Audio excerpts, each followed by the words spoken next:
जय हिंद दोस्तों। स्वागत है आपका हमारे और आपके प्यारे से यूट्यूब चैनल 92 एडू पर।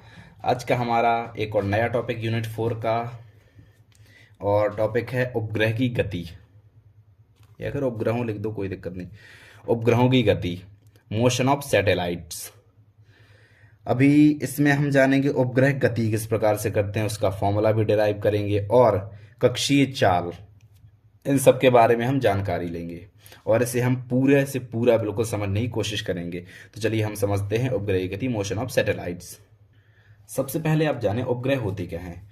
उपग्रह होते हैं जो पृथ्वी अथवा किसी ग्रह के चारों ओर चक्कर लगाते हैं। जैसे पृथ्वी है तो इसके चारों, जैसे आप जानते हैं कि चंद्रमा चक्कर लगाता है, तो उपग्रह वे होते हैं जो पृथ्वी अथवा किसी ग्रह के चारों ओर चक्कर लगाते हैं। अर्थात किसी ग्रह के चारों ओर चक्कर लगाने वाले जो पिंड होते हैं, आकाशीय पिंड होते हैं, उन्हें कहते हैं हम उपग्रह।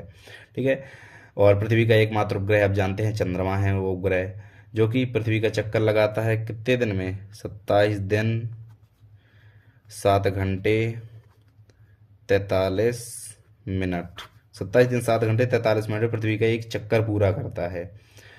और कुछ कृत्रिम उपग्रह कहलाते हैं जो मनुष्य द्वारा बनाए जाते हैं। प्राकृतिक उपग्रह चंद्रमा है। कृत्रिम उपग्रह जैसे कुछ उपग्रह जो पृथ्वी के चारों ओर घुमा दिए जाते हैं, वो होते हैं हमारे प्राकृतिक, कृत्रिम होते हैं वो वाले। तो अभी तो हमने जाना कि उपग्रह क्या होता है। अब हम जानते हैं कक्षीय चाल।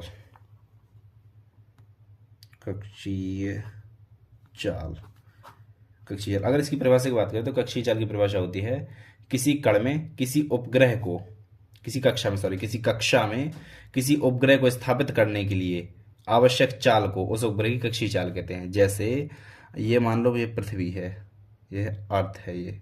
अब इसके चारों हमें उपग्रह स्थापित करना है, तो आवश्यक चाल का मतलब होता है इतनी चाल दें कि पृथ्वी गुरुत्वाकर्षण को पार, मतलब बाहर भी ना जाए, और ना पृथ्वी से गुरुत्वाकर्षण के बल से खिंचकर अंदर चली जाए, ये चीज़ ना हो, एक ही कक्षा में घूमती रहे। तो उस कक्षा में घुमाने के लिए जो आवश्यक चाल होती है वो कहलाती है कक्षीय चाल, मतलब एक ही कक्षा में घूमती रहे। तो किसी उपग्रह को किसी कक्षा में स्थापित करने के लिए आवश्यक चाल को उस उपग्रह की कक्षीय चाल कहते हैं। ठीक है। अब हम इसका डेरिवेशन प्रूफ करते हैं कि उपग्रह को घुमाने के लिए कितनी चाल की ज़रूरत होती है। ठीक है। तो इसके लिए हमें एक चित्र की ज़रूरत है। चलिए चित्र बना लेते हैं।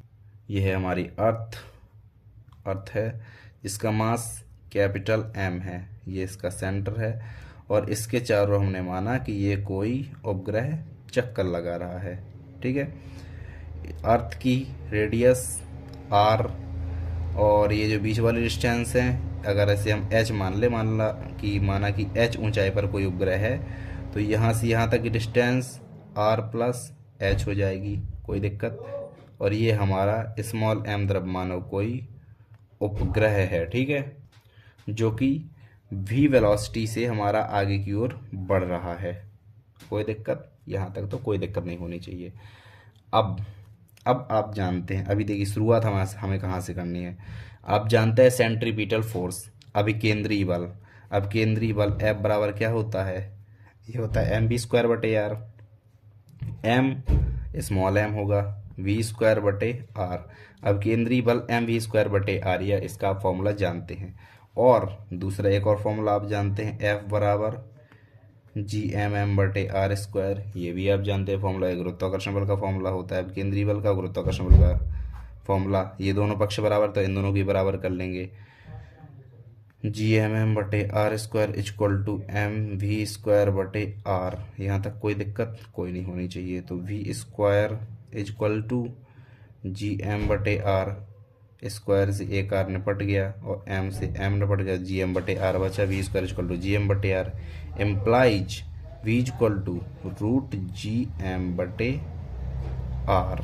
या फिर स्मॉल r क्या है, स्मॉल r है यहाँ से यहाँ तक की पूरी दूरी, या फिर हम इसे कैसे लिख सकते हैं, v बराबर √gm/r प्लस h, ये भी लिख सकते हैं। तो ये होता है हमारा फॉर्मूला।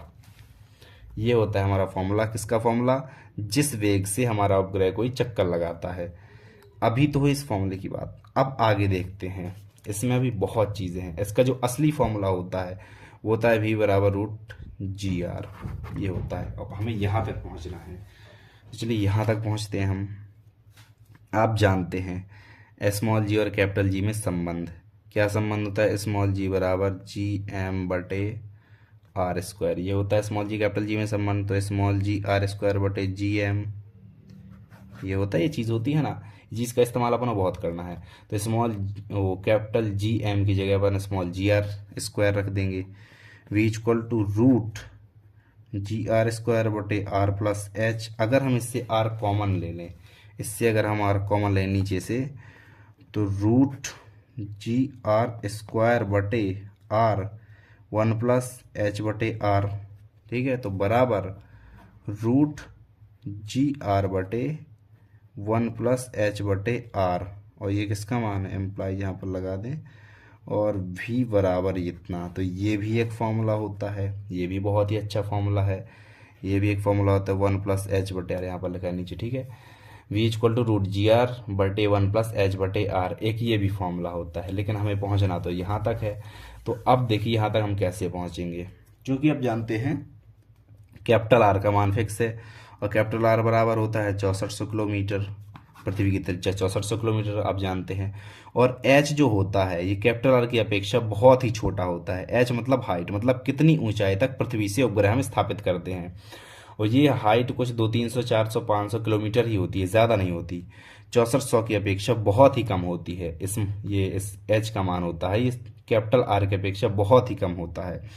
इसीलिए अब इतनी छोटी चीज़ में बड़ी चीज़ का भाग देंगे, कम आएगी, लगभग 0 टेंस टू 0 आएगी, लगभग 0 के लगभग आएगी ना। तो 1+0=1 आएगा। मतलब जब, चूंकि small H less than capital R, ठीक है, तो स्मॉल एच, तो एच बटे आर के मान को हम नगण्य कर देंगे। एच बटे आर के मान को नगण्य करने पर हमें मिलेगा रूट जी आर। ये पहुंच गए हम अपने फाइनल पर, ये चीज़ और ये चीज़, और फिर यहाँ पहुँचे हम। और असली में होता है ये फॉर्मूला रूट जी आर, यही होता है असली में फॉर्मूला इसका। अब इसका मान कितना होता है, मतलब किसी अगर हमें उपग्रह को पृथ्वी के चारों ओर रिवॉल्व कराना है, घुमाना है, तो उसे हम कितनी स्पीड देते हो? ये होती है 8 किलोमीटर पर सेकंड।